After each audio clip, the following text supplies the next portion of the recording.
Cuba begins a long farewell to former President Fidel Castro.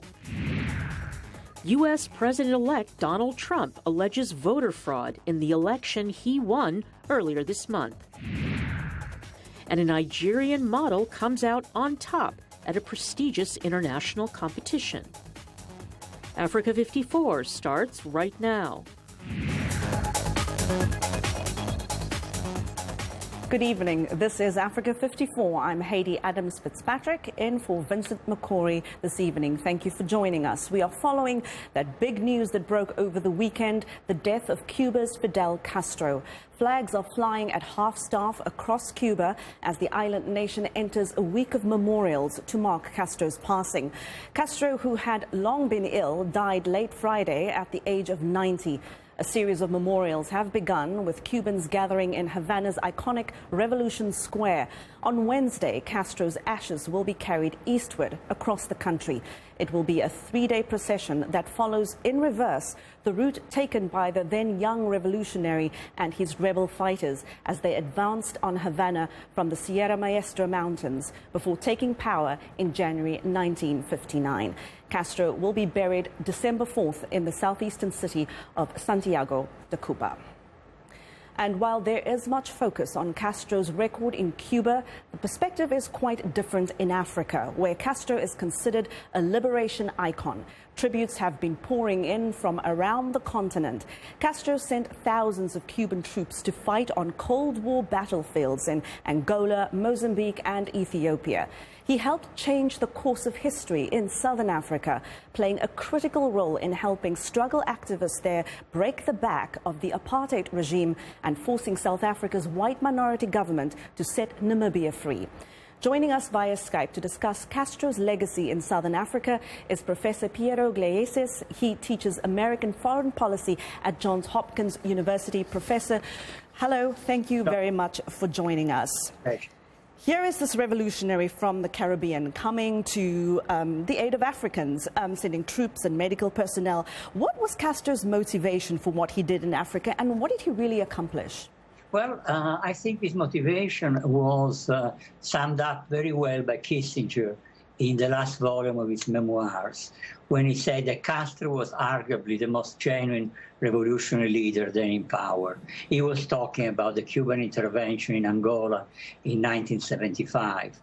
What you had in Angola in 1975, the country was scheduled for independence in November 1975. A civil war began. On one side, the MPLA, which had close ties with communist countries. On the other, two other movements. Even U.S. officials who distrusted the communist proclivities of the MPLA noted that it acknowledged that it was head and shoulders above the other two movements that were led by corrupt and unprincipled men. The MPLA was winning the civil war, and because of this, in October 1975, urged by the United States, South Africa invaded Angola with the idea of installing the other movements in power, which had pledged their friendship to Pretoria. And when the South African troops intervened, they crushed the resistance of the MPLA. And they would have taken Angola if Fidel Castro had not sent his soldiers. And the Cuban soldiers stopped the South African advance and then pushed them back towards Namibia, which was ruled by South Africa, south of Angola. And this was the first great contribution of Cuba to Southern Africa, a victory of what we could call, in terms of what was happening, the axis of evil. Washington, Pretoria, would have strengthened the grip of apartheid over the people of Southern Africa, because the South African would have installed the client regime in Luanda. And I think that was the reason why Fidel Castro intervened. The struggle against apartheid, what he called the most beautiful cause of mankind. And again, it is interesting that Kissinger himself came to this conclusion, This was the key motivation. Very briefly, Professor, on balance, do you think Castro's impact in Africa will be a footnote or really a major chapter in the way history remembers him over the years and generations? We have very little time left. In the United States, it will be a footnote because Americans like to distort history. In Africa, will be a huge chapter. Professor Piero Gleesis from Johns Hopkins University, thank you very much for speaking to us about the legacy of Fidel Castro in Africa. Well, in Cuba, many see Fidel Castro's death as an opportunity for change in the country's decades-long history of human rights abuse. But as VOA's Catherine Gibson reports, those changes might not come easily. Celebration in the streets of Little Havana. Cuban Americans hoping the death of one man can end decades of human rights abuses. That a bad dictator that had Cuba under oppression and repression for almost 6 decades is no longer with us, and that will give an opportunity to the Cuban people to start the journey towards freedom and democracy. Under Castro's rule, 3 generations of Cuban people lacked nearly all basic civil and political freedoms, with thousands of dissenters punished or imprisoned. Even the restoration of relations with the U.S. starting in 2014 didn't loosen the limitations on freedoms. The internet still severely censored, and the detention of journalists and human rights defenders stepped up. Now it will be up to Raul Castro, who has gradually taken over control of the communist island nation, to decide if his brother's death marks the end of an era, Professor Guadalupe Correa told VOA via Skype. He needs to change his approach to his own country and allow the country to be more open.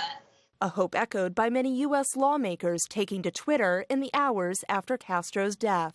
This represents an opportunity, especially for those freedom fighters in Cuba, the opposition leaders who have been risking their lives, their security, their well-being for years to fight for a better country.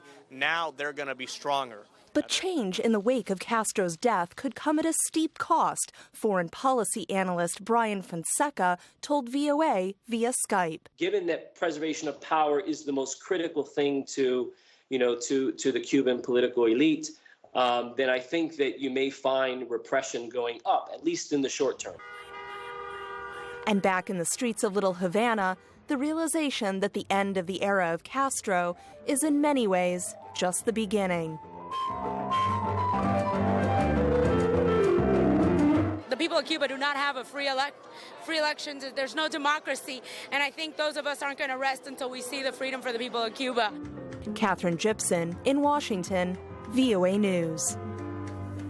Well, U.S. President Barack Obama gave a diplomatic reaction to Castro's death. He hailed the opening of U.S. ties with Cuba after 50 years of hostility and expressed condolences to Castro's family.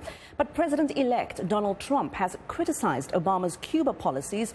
In a statement, he called Castro, quote, a brutal dictator. And those differences in tone could signal another major shift in relations between Washington and Havana. VOA's White House correspondent Cindy Sain reports. President Obama considers opening up U.S. ties to Cuba after more than 50 years of bitter estrangement, one of his signature foreign policy achievements. He visited the Caribbean island nation in March, the first sitting U.S. president to do so since 1928. I have come here to bury the last remnant of the Cold War in the Americas. The two countries have reopened their embassies after more than 50 years. U.S. cruise ships are now docking in Cuba, and there are regular flights by U.S. airlines to the island. But the death of 90-year-old Fidel Castro and the election of Republican Donald Trump are raising questions about what will happen to the warming of U.S.-Cuban ties. A senior Trump advisor, Kellyanne Conway, told ABC News this week that Trump is open to any number of possibilities on resetting U.S. relations with Cuba, but that he will demand concessions in return. We remain very firm that when you open up diplomatic relations, as President Obama has with Cuba and Fidel Castro in the last several years, that to get nothing in return, including political prisoners and assurances that people on the island of Cuba will be free, politically and economically. I mean, I've personally met, I'm sure you have, victims of Fidel Castro's oppression and his torture and his imprisonment. Obama's shift in policy toward Havana also has been criticized by a number of lawmakers from both major parties, including Senator Ted Cruz, whose father is from Cuba. I very much hope that we don't see any U.S. government officials going to Fidel Castro's funeral. I hope we don't see Barack Obama and Joe Biden and Hillary Clinton and Democrats lining up to lionize a murderous tyrant and thug. The White House has not announced who will be traveling to Fidel Castro's funeral on December 4th. Although future U.S. policy toward Havana is uncertain, Trump likely would agree with Obama's statement that the Cuban people must know they have a friend and partner in the United States. Cindy Sain, VOA News, the White House. In news from East Africa, more than 40 royal guards have been killed in fighting that erupted in the kingdom of Rwenzururu in the Kasese region. The guards died in an exchange of fire with Uganda's army. The violence stems from a long-running conflict between Ugandan security forces and rebels loyal to tribal King Charles Wesley Mumbere. It came after rebels refused to give Mumbere up to Ugandan officials and royal guards tried to intervene. Police say 139 royal guards were arrested and are being detained. Several items were seized at the palace, including 16 petrol bombs, 42 knives, 3 metal detectors, a rifle, a pistol and 47 pangas. Mumbere is the king of Uganda's Bakonzo people, some of whom have called for secession from Uganda. Moving to the DRC, where an ethnic Nande militia has killed more than 30 people, mostly Hutus, in the worst flaring of ethnic tensions in the region in more than a year. About 200 people were wounded. Ethnic rivalries, incursions and competition for mineral-rich land have stoked conflict for 2 decades now among Eastern Congo's armed groups, including the Mai Mai. That's the self-defense militias created to resist Rwandan invasions. Militias claiming to represent the 2 ethnic groups have engaged in tit-for-tat violence throughout the year, killing dozens of civilians. It's been more than 20 years since the brutal genocide took place in Rwanda, and the International Criminal Tribunal for Rwanda has prosecuted dozens of alleged massacre leaders. The court officially closed last year, but the United Nations has now opened a new facility in Tanzania that will be home to the tribunal's archives. It will also house a courtroom for future cases. For VOA, Willie Lowry has the story from Arusha.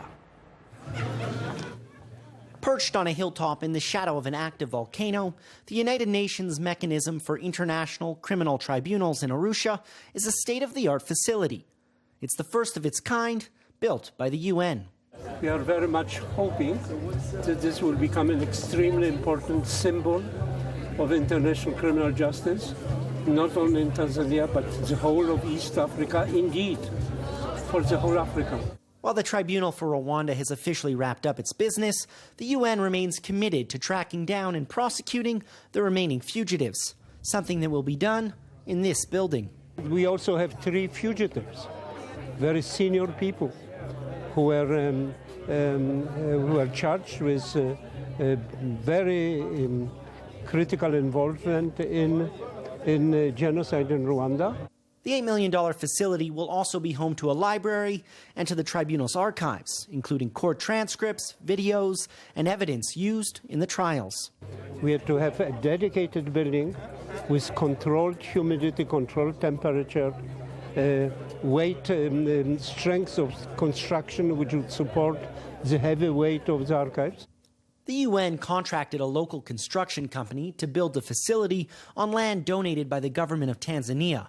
The energy-efficient buildings are made from Tanzanian materials, including Tanga stone. I am aware that people from across the country have been employed to make this project a success. It is heartening that these employees were both men and women, from engineers, technicians, 4 men, and so I can say 4 women, to supporting staff. Tanzanian officials hope the facility will help cement Arusha's place as an international destination and make it a hub for diplomacy and human rights in the region. Arusha is indeed going to be the citadel of international peace and justice in Africa and in the world. To that end, the government has donated land nearby to the African Court of Human and People's Rights and to several other international bodies. Willie Lowry for VOA News, Arusha, Tanzania. And we want to know what you think about Africa 54 and the stories we cover here. Join the conversation on Facebook. The address there is Africa 54. And you can check out our headlines 24/7 on voaafrica.com. Coming up, Donald Trump again cries allegations of voter fraud. Stay with us.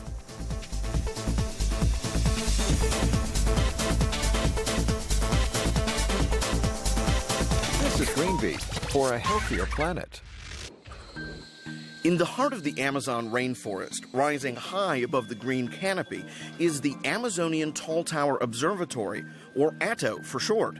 The tower is designed to measure the complex exchange of gases, such as carbon dioxide, methane, and ozone, between the ground and the sky. Project Director Antonio Monzi says the tower's soaring height will also allow researchers to study the formation of clouds and rain. The temperature of the planet that has been increasing and has increased here changes in the rainy seasons here. All those changes have an impact on the ecosystems.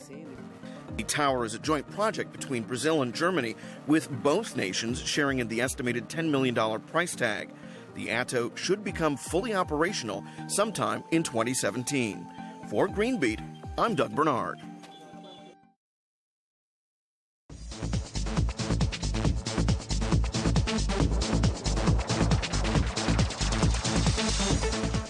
U.S. President-elect Donald Trump has renewed allegations of voter fraud in the election he won earlier this month. But he's not providing any evidence to back his claim. Trump said on Twitter that in addition to winning the Electoral College in a landslide, he would have defeated Democrat Hillary Clinton in the nationwide popular vote if, quote, you deduct the millions of people who voted illegally. 4 hours later, he called into question the results in Virginia, New Hampshire and California, the states he lost to Clinton on November 8th. Trump also blasted efforts by Green Party candidate Jill Stein to call for a recount of the vote in the state of Wisconsin, which Trump narrowly won. The Clinton campaign says it will participate in those recount efforts. During the election campaign, Trump regularly suggested the election process was rigged, but never provided proof to back up his claims.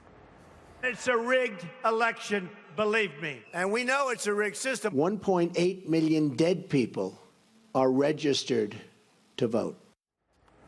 Well, Clinton's election lawyer Mark Elias commented on Twitter Sunday that after the criticism from Trump, quote, we are getting attacked for participating in a recount that we did not ask for by the man who won the election but thinks there was massive fraud.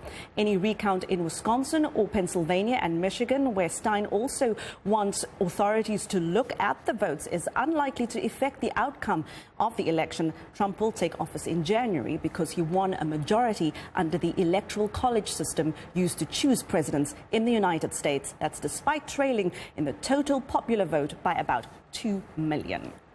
Meanwhile, Americans are waiting to see who Trump picks next for his cabinet. As VOA's Michael Bowman reports, the pace of announcements slowed over the Thanksgiving holiday, but is expected to pick up again this week.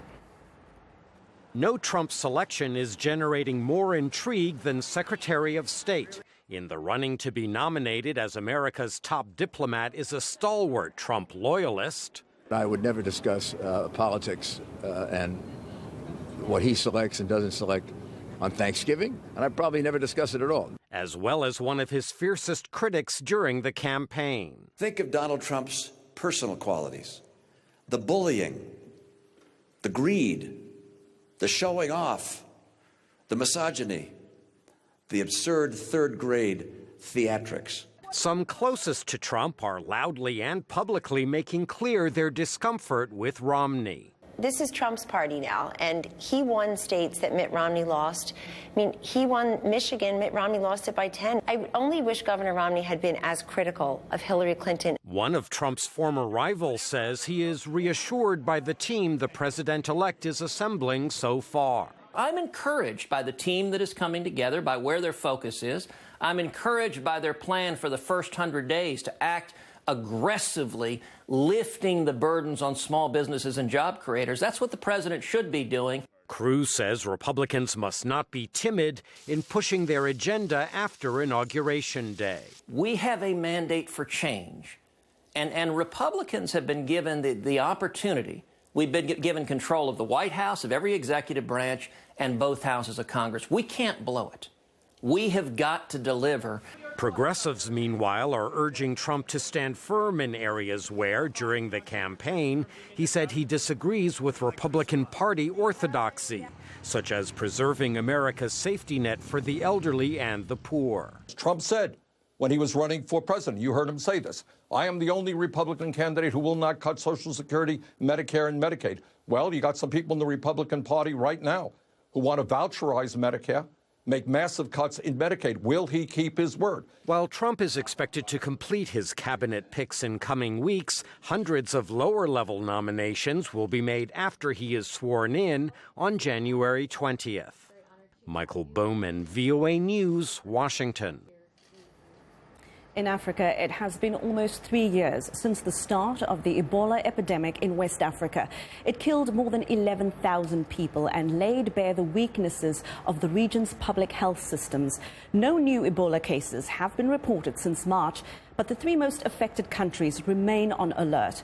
VOA traveled along the path of the outbreak to find out what has changed and how the region might cope if the virus starts spreading again. Ricky Shryock has the story from the Kenema Government Hospital in eastern Sierra Leone. Less than a third of the 400 nurses working at the Kenema Government Hospital are paid. Ada Makala says she was promised she would be put on salary after she spent 2015 working at an Ebola treatment unit, or ETU. Up to date, they have not yet enrolled us. I'm still not paid. I'm not feeling good. I'm feeling bad. I'm just thinking that if I lose my life during the time, so that is all my children are going to suffer just like that. So I regret it to work at the Ebola Center. And that is the concern here, that if another health emergency strikes, volunteer nurses may not answer the call again. This hospital in Kenema was the first place Ebola appeared in Sierra Leone. Some of the nurses who treated Ebola patients got hazard pay, but after the ETUs closed, many had to go back to being unpaid volunteers. We are not denying that we may not have negative impacts. If we have too many volunteers, that may have to slow down the work.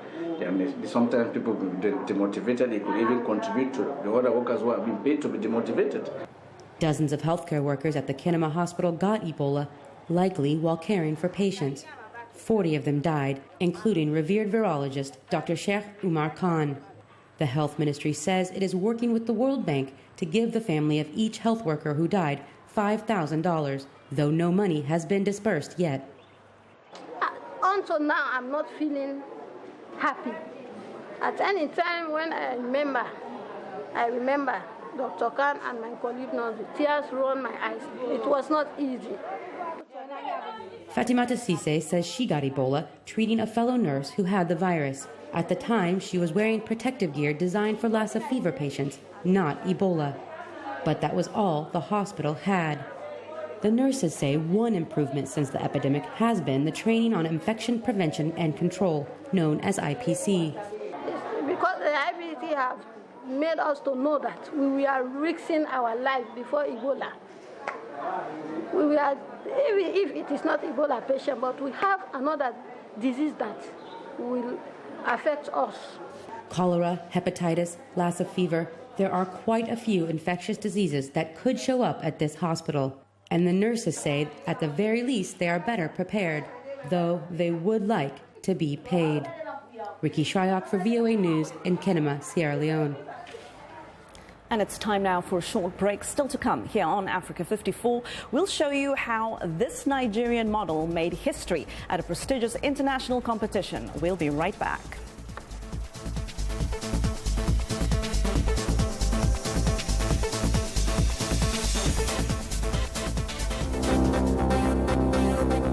If you've just joined us, I'm Mariama Diallo, and here is a quick recap of today's headlines.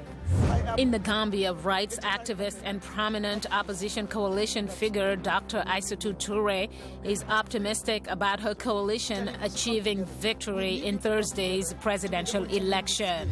In Zimbabwe, the government launches a new currency that authorities hope will ease a severe cash crunch, but critics fear the move will erase their savings. In Ghana, the promise of prosperity leads thousands of young people in Accra to make a living through online dating scams. In Kenya, a controversial railway over a wildlife park in Kenya's capital, Nairobi, has divided conservationists.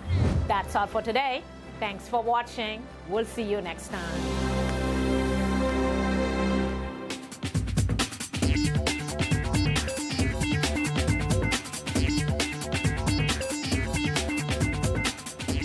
You're with Africa 54. Welcome back. Let's take a look at what is trending. It's another day and another way to use virtual reality.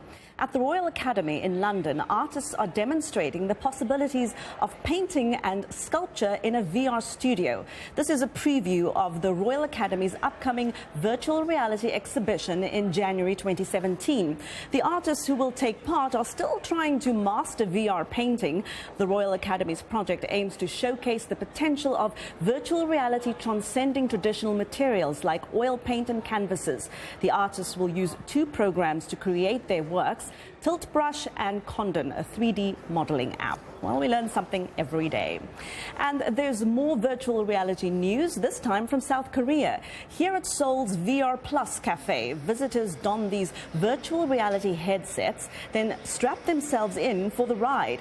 Though it's easily accessible in some countries, tech fans in South Korea have had a difficulty accessing virtual reality technology.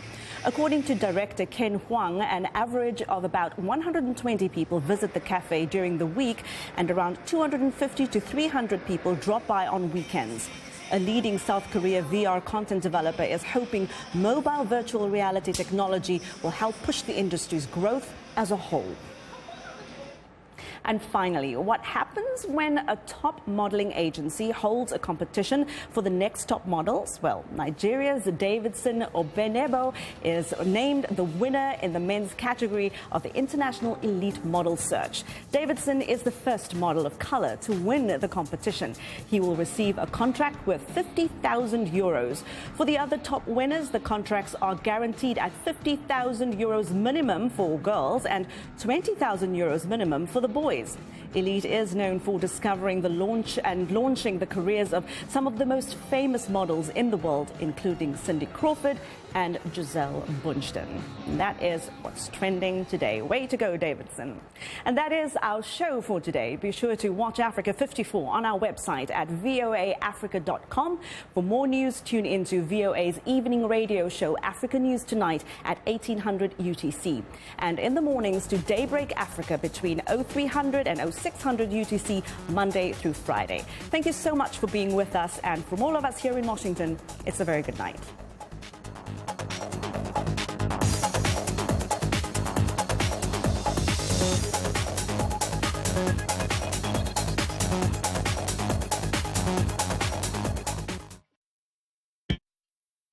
I'm Michelle Joseph for Anglais Télé. This is VOA. Follow us at La Voix de l'Amérique. Go to lavoixdelamerique.com.